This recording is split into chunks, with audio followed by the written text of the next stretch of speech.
Hello, everybody, and welcome to episode 5 of the Ask Ryu show. It's been a couple days, maybe a week since I did the last video. I was kind of keeping the pace really great for a while, doing one video like every day or two. Took a bit of a break, had Thanksgiving, had Black Friday, spent some time with family, and I wanted to get back to it this week.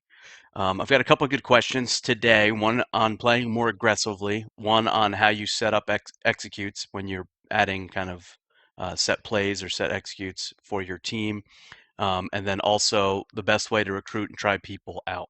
Those are going to be the questions today. So the first question comes from JWonger7 on Twitter. Any tips for being a more aggressive player? He's been known to be too passive, and he struggles on T side. The best and simplest advice I can give for someone who wants to play more aggressive, two things. First, use the spawns you're given to aggress key areas of the map. It requires you to understand a little bit of the timing of the map. So let's say you're on Dust 2, very common T side. If you have that long spawn, you can get to the long doors very, very quickly. And if the guy on CT side that's playing long doesn't have that spawn, you should be able to beat him to post on that corner or to get out the doors. At the very worst, you're going to kill him trying to cross the pit if that's the way he's been playing it.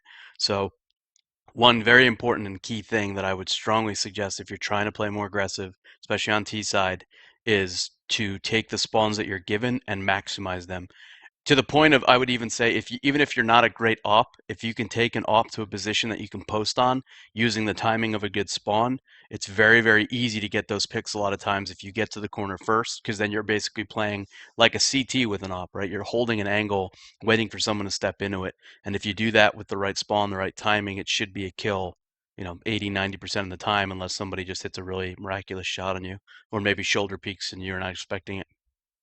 So that would be the first thing. The second thing, and it's something that I actually had to do because I felt like a lot of times I wasn't playing, I wasn't leveraging Peeker's advantage to its fullest extent, right? And action is faster than reaction. So meaning if I'm going to peek the corner, you don't know that I'm going to peek it. So I know that I'm going to be peeking it and I can pre-fire it, and my action is way faster than your reaction time could possibly be. So what I did in a lot of situations, especially like in 1v1s, I would force myself to take the gunfight instead of trying to play kind of slow and intelligent to the point of like, let me try to play the bomb when there's 25 seconds left on the bomb. Like it wasn't going to happen. So what I would do is force myself to, okay, I'm going to take this gun battle, and I would just commit to it. And you do that a lot in pickup games and scrims and 10 mans. In matches, you're going to have to play obviously the best way for you to win the round, but to force yourself to kind of get in the habit of playing a little bit more aggressive, that seemed to really help me. The other thing that I felt like I did a ton, um, that was really passive, is if you picture, I can picture this round very, very clearly in my head. The nuke, the actual silo thing on the lower bomb side of DE nuke, there was a lot of times where a bomb would be planted and and I'd be like in a one-on-one, and me and the other guy are kind of doing this, like circling around it. And if you don't have your cross right, if you're looking right and he comes around you to left, you die. So what I would actually do is wrap the guy once or twice and then post and just sit there and hold an angle. And 99% of the times I did that, I would win, as opposed to kind of the 50-50 of everybody playing that carousel game of running in circles around each other. So those would be the two things. Force yourself to commit to gun duels that maybe you wouldn't, right? Like if you know, especially T side, but also CT side. Example I would give, if you know they're coming up from long A, throw a flash and peek it, right? That's very common to bounce that one flash to long. Peek it, play aggressive, take that challenge, and force yourself to do it. Same thing T side, you plant the bomb and you think one's coming from spawn, peek them. And it's not always the smartest thing, but it's just something, like I said, in pugs especially, give yourself a chance to play more aggressive. And then the other key thing I would say is play off your spawns a lot. If you have the long spawn on Dust 2, go long. If you've got a B spawn, go B, see if you can post and kill the guy before he jumps on the platform or crosses the tunnels. And I think you'll be pretty successful with that. Appreciate the question, Wonger. Next question comes from Jordan, also known as Potato. When creating executes for your team, do you create the strat and fill people into the roles, or do you have people decide how they want to play the strat and give them leeway on how to play it? It depends. The way that we've traditionally played, we've been very structured. So we would kind of, most of the time, we're going to have a default, right? And the default's basically to prevent the seat, and this is again T side. I'm answering this question as if it's a T side execute, not a CT side kind of set play. We would have a default that would prevent the CTs from kind of pushing or challenging or taking key areas of the map. And we generally know when we want to execute it. Sometimes we'll just say like go right into it, throw the smokes at a minute 25, and we're executing.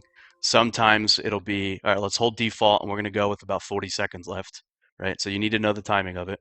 But based on the default, we know who's going to be in what area. And then we would say, okay, we're going to use 3 smokes on this and 2 flashes. I need this smoke, and this smoke. And then kind of who's in the area based on the default.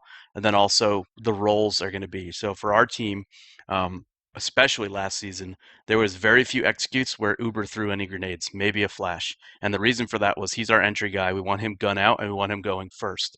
And if he has to stop to throw a smoke or a flash or something, there's a very good chance someone's going to run right past him. They're going to go in first, and then we kind of don't have the guys in the positions where they're kind of strongest. So um, it's not really going to be game breaking or fixing problems for you if you're struggling to put in plays because someone wants to do something different.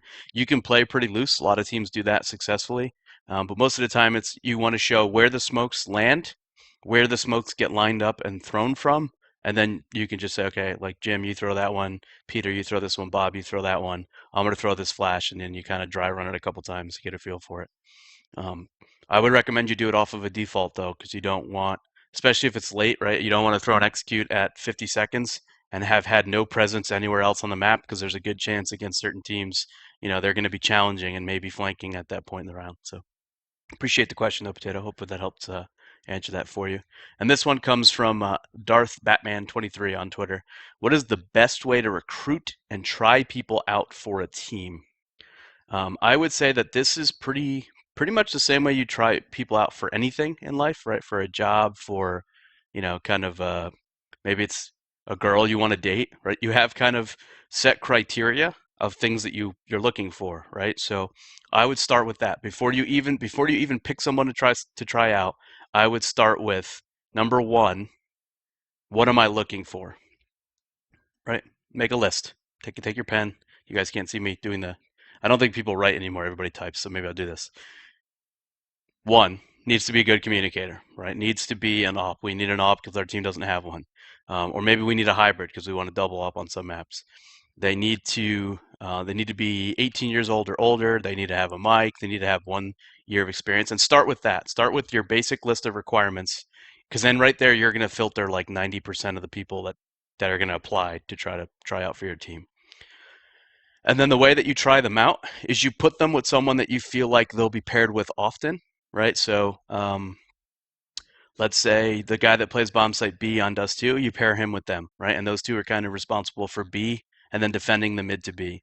And then you evaluate how they play off each other, how they communicate, the positions that he's holding, and look for anything that you would normally look for to see if a player is good, right? So, for example, you would look and say, he kind of when he peaks so wide he gets shot at by 3 people, or he's holding these really tight angles and he's hitting really consistent shots, and then he falls back, flashes, and doesn't die. Or he doesn't have the best aim, but he's setting up my teammates so well and his communication is amazing. The value he's adding to our team is huge. And that's exactly the role that we need, right? We need a great support player, not like a heavy, super hardcore fragger. So I think that's what you do. And then when you try them out, pair them with that person they'll be working with. If they're the entry guy, pair them with your second in. Or if they're a second in, pair them with your entry. And then just evaluate them as a player in the context of your team and what you're trying to do. And then I would also say going into that tryout, tell them, okay, hey, listen, this is what we're looking for, right? We're going to be looking at, how you play overall. We're going to be looking at and taking great notes about how you communicate, because communication is key for our team, or whatever it is that your criteria is. Let that person know so they know how they're being judged. And they might think like, oh wow, I never realized the team's gonna be evaluating, my grenade use. Let me use my utility really well. And they might get better just because they have to then think about, like, oh, okay, well, listen, I was expecting they were just gonna look at my shot. Now they're looking at these other things. And then I would go from there. And then also, unless you're kind of the authoritative leader, make sure your team is involved, right? And then after your tryout, move the person out of the channel, Mumble or TeamSpeak, and then talk to your teammates. Say, all right, guys, this is the first tryout of the night. What'd you guys think? Give me a 1 through 10. What was good? What was bad? And then go on and try out the next person. Never pick one person and try only that person out. Even if you're like, okay, that's going to be the guy. when we tried out Skylar, for example, or Relics, we were like, yeah, this is the guy we're going to add. ZNF was out of town. We played with Relics. We probably played the best Counter-Strike we've ever played in terms of teamwork and communication, and the teams we were beating. I mean, we were dominant at that 2 weeks or so, and we were kind of pugging it because we didn't have our five. So we were pretty sure that we were going to add Relics.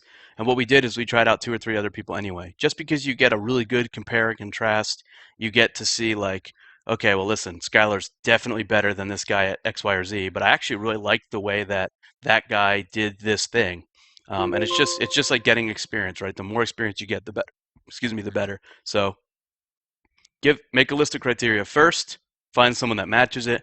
Try them out by putting them in situations that you're going to need from them if they're on the team. Let them know what you're going to be looking for. Evaluate them as a team afterwards, and then try out at least 1 or 2 other people. And I think right there you can't really go wrong with that. I think that's it. I think those are the 3 questions I had selected. We're right in that 10, 11-minute range, which is perfect. I took all of these from Twitter. So again, if you guys have any questions that you'd like me to answer, Ask Ryu is the hashtag on Twitter, and you can send it anytime. I have the hashtag saved in my client, so I can actually just go back and filter it and make sure that I catch all the questions in case I didn't catch them the first time. And if you don't want to put it on Twitter, you can email me, or you can put it on the ESEA forums. I have an AMA thread. I haven't really been following the thread too much, but I know there's some questions that I'll have from that thread in the next episode, which will be episode 6. And yeah, about to fire up the stream here. Hopefully make some headshots today. And hopefully you guys tune in. And I will see you guys later. Thanks again. Appreciate you watching.